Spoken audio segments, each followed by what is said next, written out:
श्री सद्गुरु महाराज की जय। परमाराध्य सद्गुरु महाराज गुरुदेव महर्षि संत सेवी परमहंस जी महाराज, उपस्थित सत्संग प्रेमी महान भाव, माता एवं बहनों, सत्संग बड़े भाग्य से मिलता है। सत्संग जिनको मिलता है समझ लिए उसका ऊपर परमात्मा की बड़ी कृपा है। तो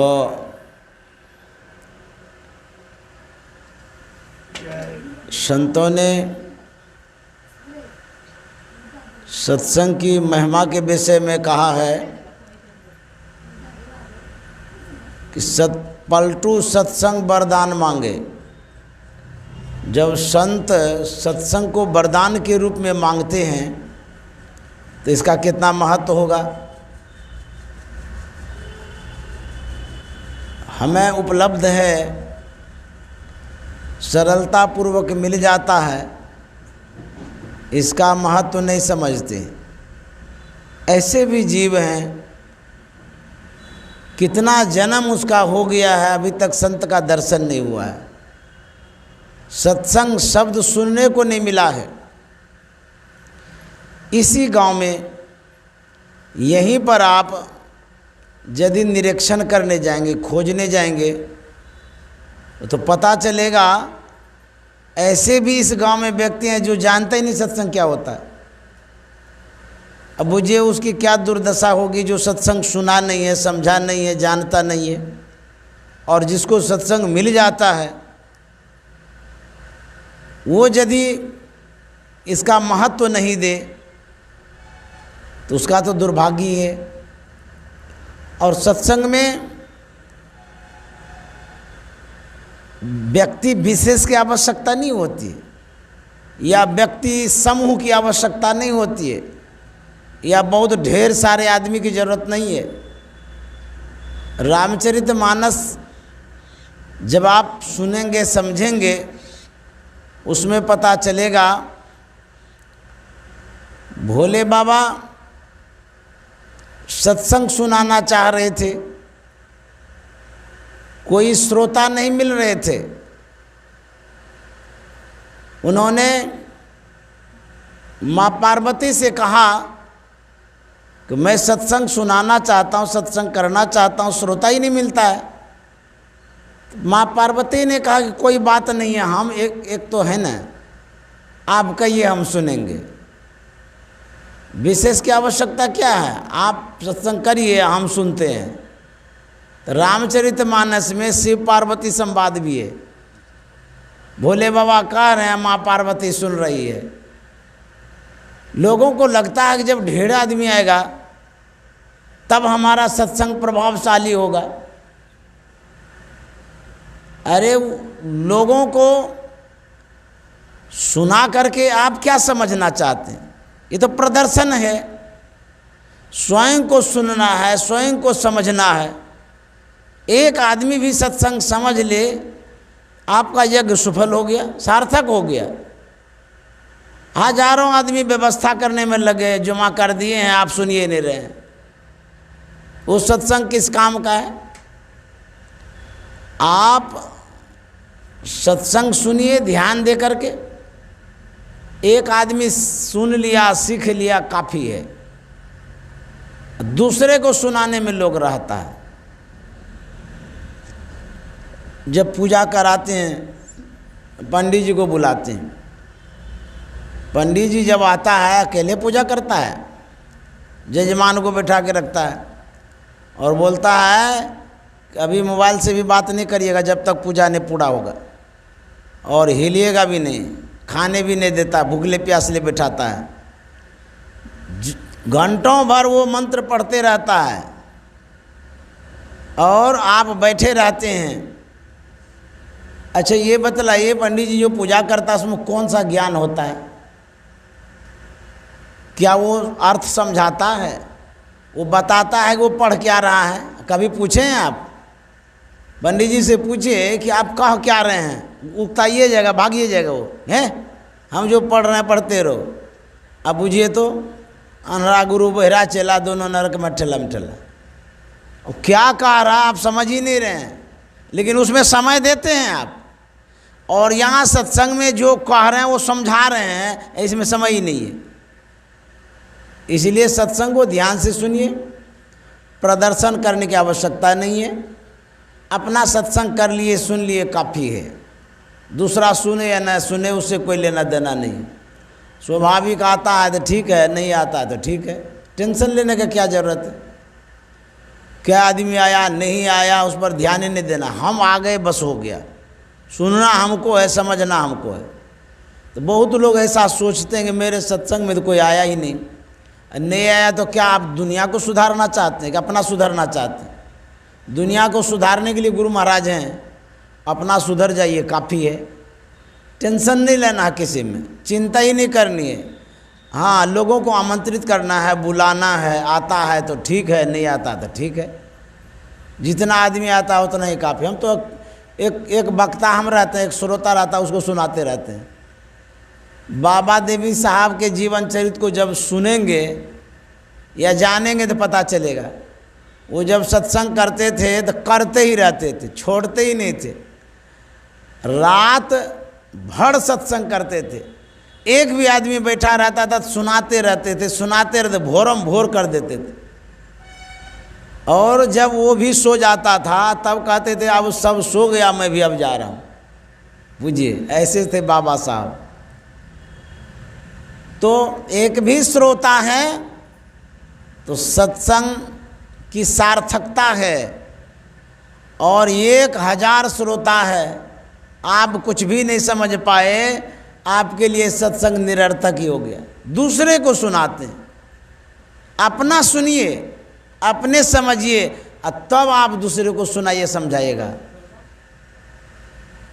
यह सत्संग की महिमा है। एक बार जिसको सत्संग मिल जाता है, प्रभु की बड़ी कृपा है। सभी संतों ने भगवान से, प्रभु से प्रार्थना किया कि हमको सत्संग दीजिए। गोस्वामी जी ने लिखा, दे ही सत्संग निज अंग श्रीरंग भव भंग कारण शरण सोखारी। हे भगवान, हमको सत्संग दे दीजिए। जिसको सत्संग मिल जाता है कहता भव भंग, भव में ना संसार, भंग में ना समाप्त होना, आवागमन ही छूट जाता है। तो सत्संग मिलना बड़ा भाग्य है। गोस्वामी जी ने लिखा, बड़े भाग पाइए सत्संगा, बिन ही प्रयास होई भव भंगा। बड़े भाग्य से सत्संग मिलता है। मनुष्य शरीर की क्या विशेषता है, क्या महत्व है, इस विषय में हम लोग पाठ सुने हैं। प्रभु श्री राम अपने प्रजाओं को, गुरुजन पुरजन सज्जन सबको बुला करके उपदेश देते हैं, निवेदन करते हैं, प्रार्थना करते हैं, आदेश देते हैं। क्या? बड़े भाग मानुष तन पावा, सुर दुर्लभ सब ग्रंथ ही गावा। इधर प्रवचन हो रहा है, आप दोनों उधर क्या गुरु मंत्र दे रहे हैं। सुनने में समझने में यदि नहीं आता हो, कम से कम चुपचाप बैठे तो रहिए। गप याते क्यों हैं?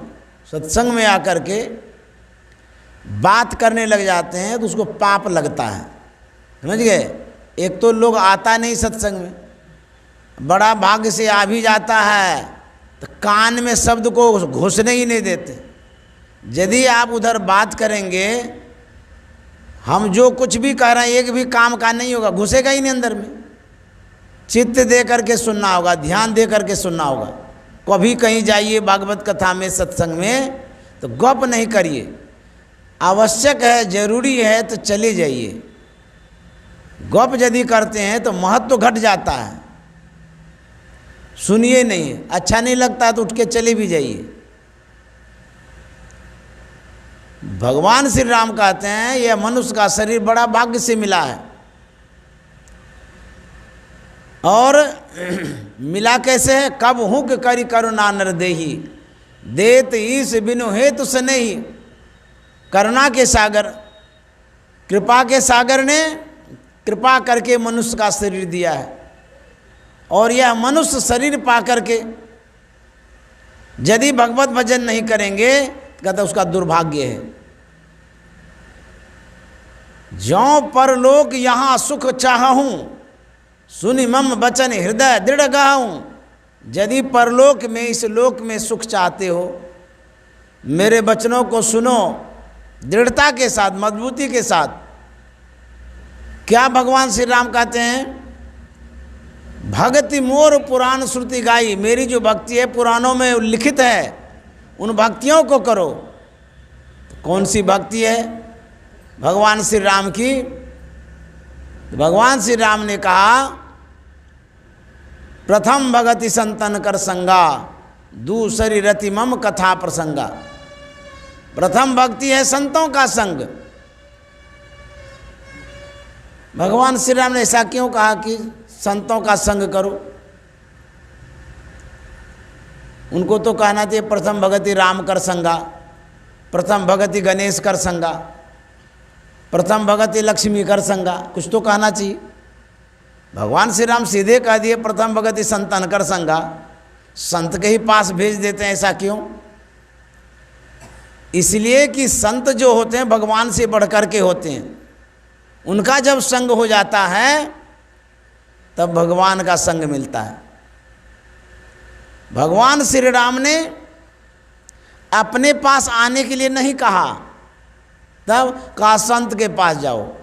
मेरे पास आओगे तो मैं प्राप्त नहीं हो पाऊंगा, मैं मिलूंगा ही नहीं। तब बोले संत के पास जाओ, वो जब हमारे पास भेजेंगे तब हम मिलेंगे।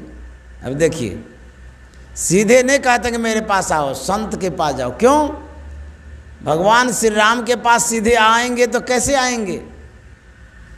आने का माध्यम ही संत के पास है। वहीं युक्ति है, वहीं भेद है। जब तक वो भेद नहीं बतलाएंगे भगवान के पास नहीं जा सकते। इसलिए संत के पास भेजे। एक थे सुथरा शाह, गुरु सेवा में रहा करते थे। गुरु जी के पास रह करके मैंने भी देखा है, कभी कभी भूल हो जाती है। उनसे भी भूल हो गई। उनके जो गुरुजी थे आवेश में आकर के आदेश देते हैं, इनको आजीवन मेरे सेवा से मुक्त कर दो, हटा दो, भगाओ यहाँ से।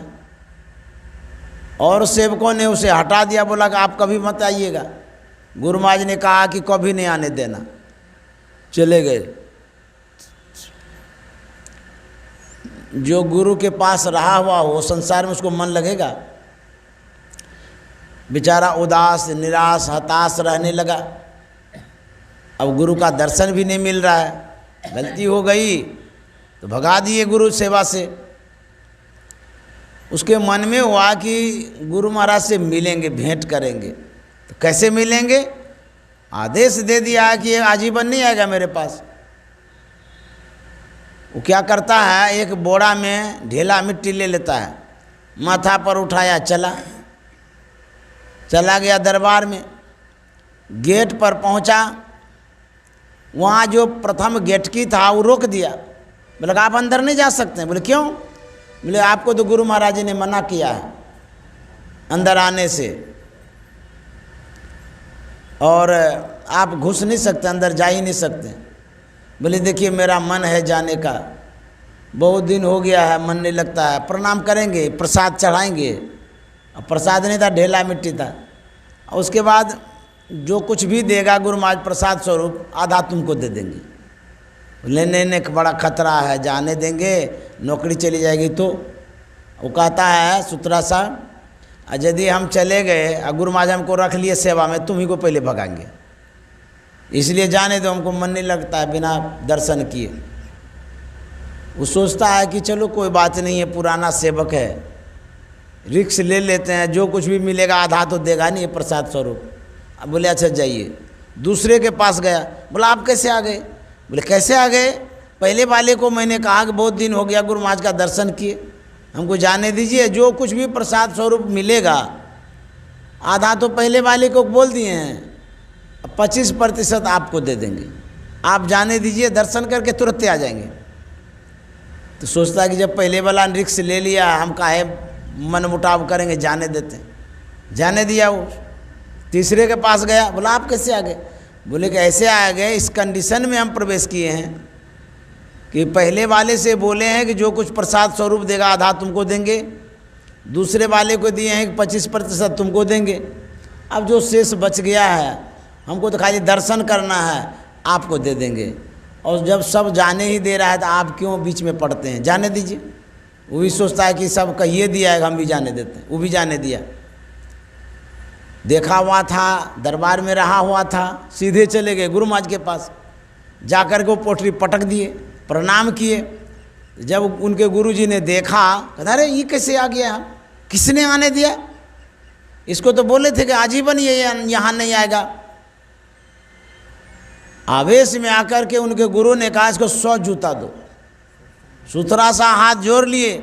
बोले सरकार इसका आप बंटवारा हो चुका है। बोले क्या बंटवारा हो चुका है? बोले आपके द्वारा जो प्रसाद स्वरूप 100 जूता मिल रहा है, 50 तो पहले वाले को दीजिए, 25 दूसरे को दीजिए, जो 25 बच गया तीसरे को दीजिए। मैंने यही कहा था तब आने दिया था। इतने गुरु महाराज खुश हो गए, बोले फिर रह जाओ सेवा में। दरबार में जो रहते हैं यदि वो मान जाए तब तो अंदर घुस सकते हैं, और यदि वो ना माने तो अंदर आना बड़ा मुश्किल है। एंट्री पाना बहुत कठिन है। तो परमात्मा के दरबार में काय दरबारी हैं? कहेंगे परमात्मा के दरबार में भी दरबारी है। बोले हाँ, उपनिषद में लिखा हुआ है मोक्ष द्वारे द्वारपालास चत्वारः परिकीर्तिता समो विचारः संतोषः चतुर्थः साधु संगम।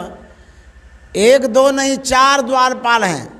बोले भगवान क्यों द्वारपाल रखते हैं?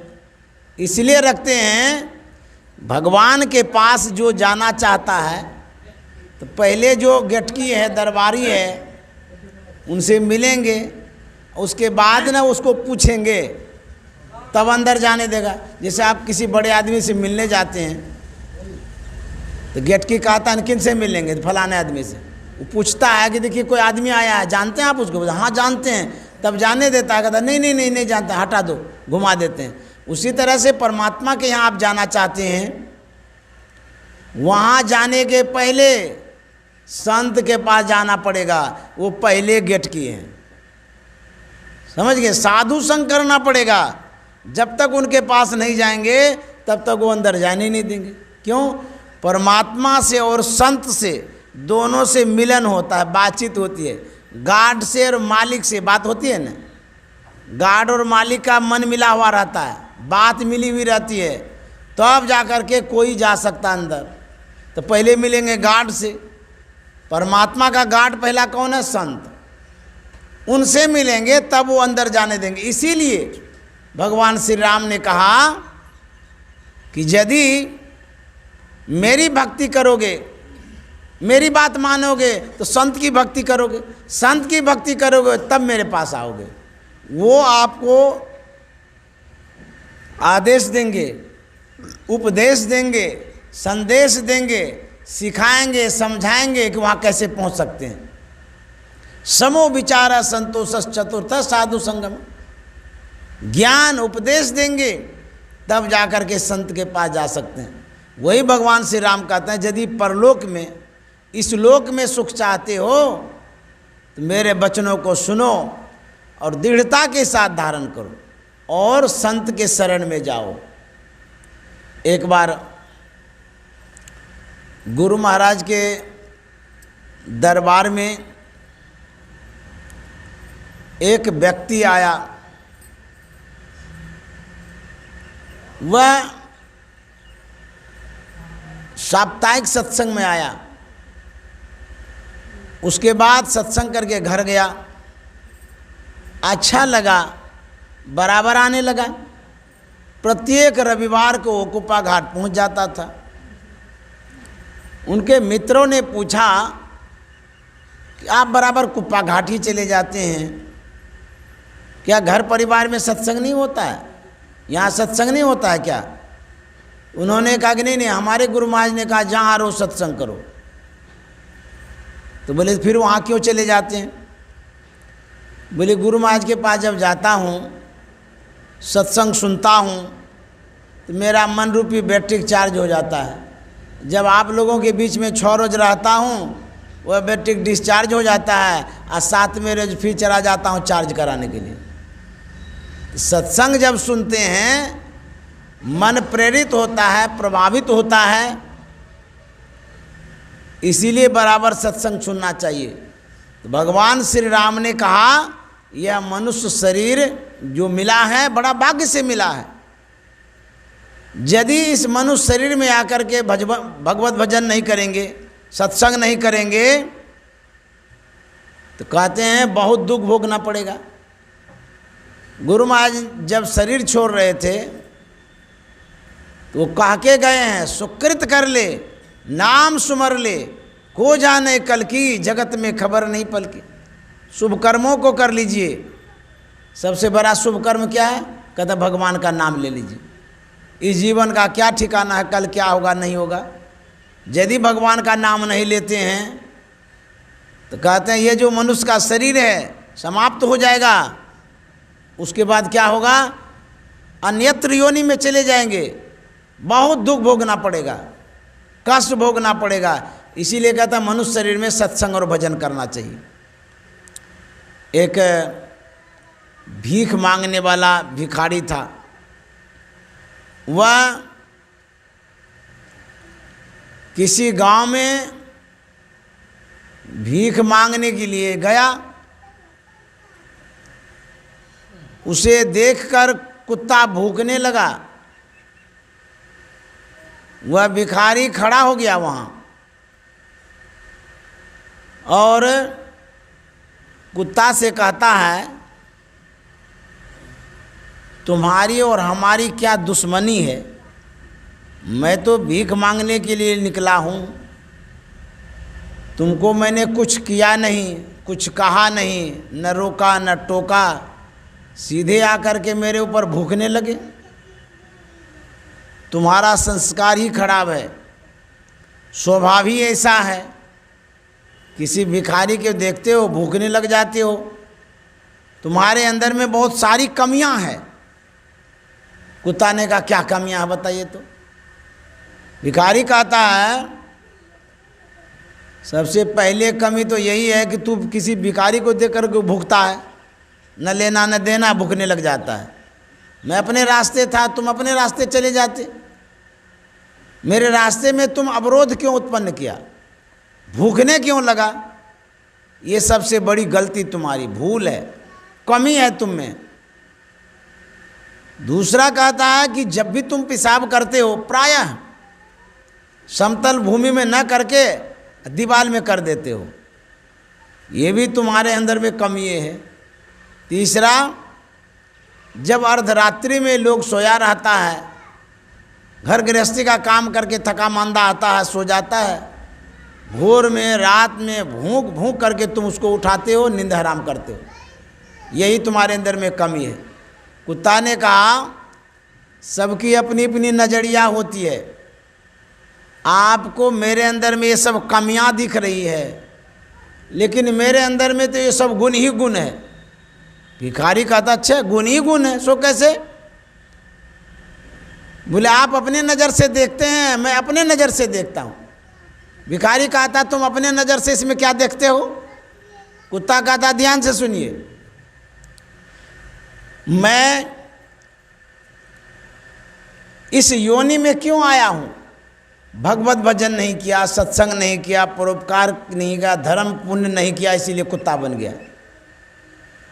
आप मनुष्य शरीर में आए हैं, बड़ा भाग्य आपका है, बहुत अच्छा पुण्य उदय हुआ है। मनुष्य शरीर में आए हैं, आप स्वतंत्र प्राणी हैं, ज्ञानवान प्राणी हैं, सामर्थ्यवान प्राणी हैं। आप इतना सामर्थ्यवान होते हुए भी भीख मांग करके खाते हैं। कुत्ता कहता मैं तो पराधीन हूँ, परवश हूँ, परतंत्र जीव हूँ, इसीलिए मुझे यत्र तत्र भटकते भटकते पेट भरना पड़ता है। आप मनुष्य शरीर में आकर के भी भीख मांगते हैं। ऐसे आपके जैसे मानव के ऊपर मैं भूखता नहीं हूँ, डांटता हूँ कि तुमने मनुष्य का शरीर पा करके और कटोरा लेकर के भीख मांगना शुरू कर दिया। ये अवसर परमात्मा ने दिया था भजन करने के लिए और तुम भीख मांगना शुरू कर दिया। तुम कमा के खा सकते हो, ज्ञान है तुम्हारे पास, सामर्थ्य है तुम्हारे पास। जो जीव जंतु जानवर है वो किसी तरह से पेट भरता है, और तुम क्यों भीख मांगते? इसीलिए मैं भूखता हूँ। दूसरी बात बोले कि जानते हो मैं दीवार में क्यों पेशाब करता हूँ? मैं समतल भूमि में इसलिए पेशाब नहीं करता हूँ, न जाने कोई भजन करने वाले उस जमीन पर भजन करने लग जाए तो हमको पाप लगेगा। कोई अल्लाह के प्यारे नमाज अदा करने लगेंगे उस समतल भूमि पर जहाँ मैं पेशाब करूँगा, तो मेरे मन में होता है पवित्र भूमि पर पेशाब करके मैं उसे अपवित्र करूँगा। कोई धर्मात्मा पुण्यात्मा वहाँ बैठ जाए, पुण्य का काम करे, धर्म का काम करे, तो मुझे अपराध जैसा महसूस होता है। इसीलिए मैं सोचता हूँ मैं दीवार में करूँगा पेशाब, दीवार में सट के तो कोई नहीं पूजा करता है, इसीलिए मैं वहाँ पेशाब करता हूँ। तीसरा, कुत्ता कहता है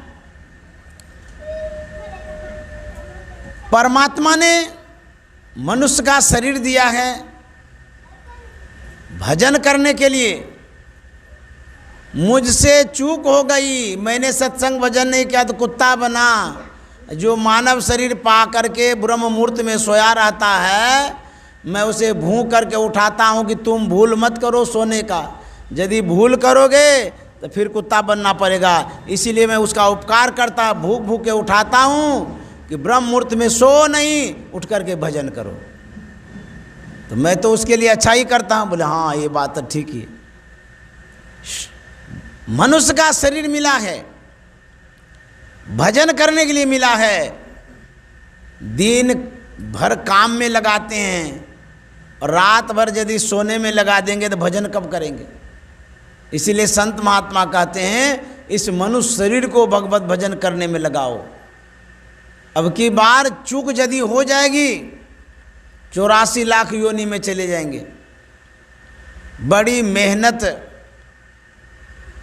से आपको मनुष्य का शरीर मिला है, कितना कष्ट भोग रहे थे, 84 लाख योनियों में भटक रहे थे। परमात्मा ने कृपा करके मनुष्य का शरीर दिया है, सोने के लिए नहीं जगने के लिए दिया है। इसीलिए इस शरीर में आकर के जगिए। यह जो मनुष्य का शरीर है, इस शरीर के विषय में सोचना भी चाहिए। यह भोग प्रधान शरीर नहीं है, योग प्रधान शरीर। भोग प्रधान शरीर तो जीव जंतु जानवर का है, भोग योनियाँ है वो। मनुष्य का शरीर योग योनियाँ है, इसमें योग करना है। खाना पीना सो जाना सब काम है पशु समाना जी, ये पशु वृत्ति है। संत महात्मा कहते हैं मनुष्य शरीर में आए हैं, योग करिए। यदि चूक कर जाएंगे तो बड़ी मुश्किल हो जाएगी।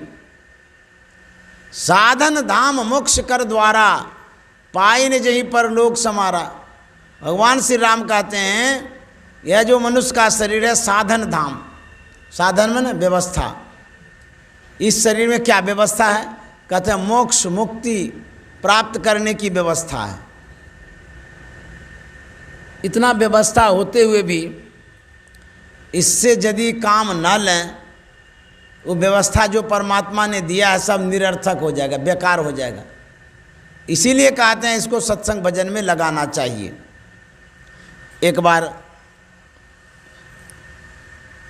गुरु महाराज किसी के यहाँ ठहरे हुए थे,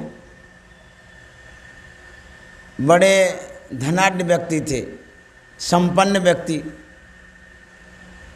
अमीर आदमी था, बड़े विनम्र।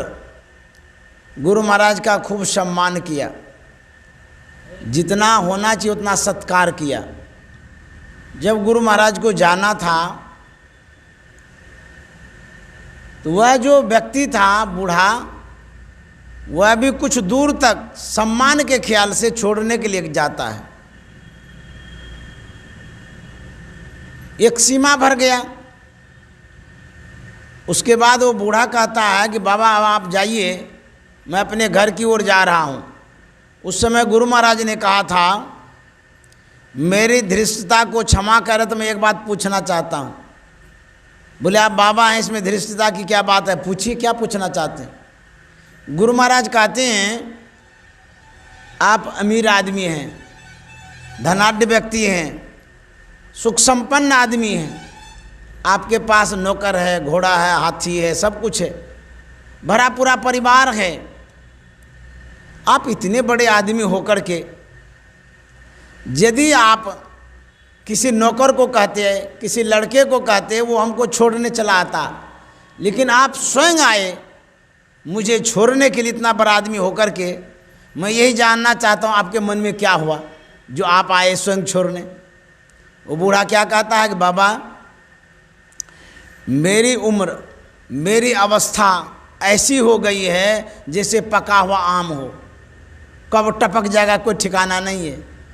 मेरे मन में हुआ इस बुढ़ापा में, अंतिम घड़ी में, इस शरीर से यदि साधु की सेवा हो जाए तो यह जीवन धन्य हो जाएगा। उसी भाव से मैं आपको छोड़ने के लिए आया, कब मर जाऊंगा पता नहीं, कम से कम अंतिम घड़ी में बाबा का सेवा तो हो जाए, उसी भावना से आपको यहाँ तक छोड़ने आया। अब बुझिए, यह शरीर जो मिला है, इस शरीर से आप काम क्या लेते हैं ये तो विचारना पड़ेगा। खाने का काम, पहनने का काम, सोने का काम, घर में रहने का काम, इतना ही यदि काम लेते हैं तो कहते हैं ये आपका काम नहीं हो रहा है, खाली शरीर का काम हो रहा है। शरीर तो जल करके राख हो जाएगा, शरीर यहीं छूट जाएगा और आप शरीर छोड़ करके चले जाएंगे। संत महात्मा कहते हैं यह जो खाना पीना कमाना सब है सिर्फ शरीर सुख के लिए, और शरीर यहीं जल करके राख हो जाएगा, आप चले जाएंगे यहाँ से। आप अपने लिए क्या करते हैं? गुरु महाराज क्या लिखते हैं? तन सुख मन सुख इंद्र सुख सब दुख, तन सुख मन सुख इंद्र सुख सब दुख, तजि देवी सय दुखदाई ब्रह्म खाई ओ भाई, तजि देवी सय दुखदाई ब्रह्म खाई ओ भाई। चलु चलु चलु भाई धरु गुरु पद दाई, ओ भाई दृढ़ अनुरागी ब्रह्म त्यागी ओ भाई, ओ भाई दृढ़ अनुरागी ब्रह्म त्यागी ओ भाई। गुरु महाराज कहते हैं चलो चलो चलो भाई धरु गुरु पद धाई। कहता चलिए कहाँ? संत सदगुरु के शरण में। संत सदगुरु के चरण में तो अब कल्याण होगा। तन सुख मन सुख इंद्रिय सुख सब दुख। क्या प्रकार का सुख हो गया? तन का सुख, मन का भी सुख होता है, इंद्रियों का सुख होता है। कहता सब दुख प्रद है, सब दुखे दुख है। कहते तजि दे विषय दुखदाई। ये जो सुख है विषय सुख दुखदाई है। कहते इसको तज दो, छोड़ दो। ब्रह्म खाई हो भाई। कहते हैं विषय सुख क्या है? ब्रह्म की खाई है। खाई में न खड्डा, गड्ढा, कुआं। विषय सुख है विषय में जाना, खाई में गिरना, खड्डा में गिरना है। अब बुझिए हम खड्डा में भी गिर रहे हैं, अब पता भी नहीं लग रहा है। ये तो बच्चे वाली बात हो गई। बच्चा गिरते जा रहा है खड्डा में और खुश होते जा रहा है। अभिभावक कहता रहे तुम कहाँ जा रहे हो, मर जाओगे, लेकिन उसको पता ही नहीं है कि हम कहाँ गिर रहे हैं। उसी तरह से विषय सुख में यदि मन बढ़ता है, वो खाई है, गड्ढा है, कुआं के समान है, उसमें आप जा रहे हैं। कहते हैं उधर से मुड़िए। लौटिए विषय सुख की ओर से। विषय सुखावह लगता है, सुख लगता है कि अच्छा लग रहा है, देखना अच्छा लगता है, सुनना अच्छा लगता है, खाना अच्छा लगता है, सोना अच्छा लगता है, ये सब विषय सुख है। यदि इसी अच्छे में आप अपने समय को, शरीर को, सांस को लगा के रह गए, फिर उपलब्धि क्या होगी, प्राप्ति क्या होगी, मिलेगा क्या? अंतिम में तो जल करके राख हो जाएंगे। साथ क्या जाएगा? यही भगवत भजन सत्संग साथ जाएगा। इसीलिए संत महात्मा कहते हैं शरीर को सत्संग में लगाना चाहिए, ध्यान में लगाना चाहिए, भगवत भजन में लगाना चाहिए। इसीलिए भगवान श्री राम ने उपदेश दिया है कि सत्संग करिए, ध्यान करिए। गुरु महाराज ने भी जीवन पर्यंत अपने समय को सत्संग में लगाया, ध्यान में लगाया। वही उन्होंने उपदेश भी दिया। जन लेप टोरे प्यारे जग पर देसवा, सुख कछु इहवाना ही। जन लेप टोरे प्यारे जग पर देसवा, सुख कछु इहवाना ही। गुरु महाराज कहते हैं जानबूझ करके मत लिपटिए, यहाँ सुख नहीं है, सुख कछु इहवाना ही। यदि आपको समझ में नहीं आता है तो क्या करना चाहिए? गुरु महाराज कहते हैं जो नहीं समझहूँ फिर सतगुरु पद गहूँ, जो नहीं समझहूँ सतगुरु पद गहूँ, परगट सत गुरु आही। बाबा देवी साहब परगट सत गुरु, बाबा देवी साहब परगट सत गुरु, नेही जा पद बल जाही। जन लेप टोरे प्यारे जग पर देसवा, सुख कछु इहवाना ही। कहते हैं यदि समझ में नहीं आती है बात, संत सदगुरु के शरण में जाओ, वहीं पर आपका समाधान है। जब तक सदगुरु के शरण में नहीं जाएंगे तब तक आपका कल्याण नहीं होगा। यह संसार बड़ा दुष्कर है, कठिन है, संसार में बचना बड़ा मुश्किल है। तो मनुष्य शरीर में भगवत भजन करने का साधन है, व्यवस्था है, इसलिए ध्यान कर लेना चाहिए। ध्यान करेंगे अंतर में प्रवेश करेंगे, जो अंतर में प्रवेश करता है उसका काम बनता है। इसलिए गुरु महाराज ने ध्यान करने की ओर प्रेरणा दिया है। हम लोगों को अवश्य ध्यान करना चाहिए, समय निकाल करके। लोग कहते हैं कि समय नहीं मिलता है, इतना काम है कि समय मिलता ही नहीं है। एक आदमी था, मैं बराबर कहा करता था आप सत्संग में आइए। मैं तो ठेकेदार हूँ, मेरे पास कहाँ अवकाश है।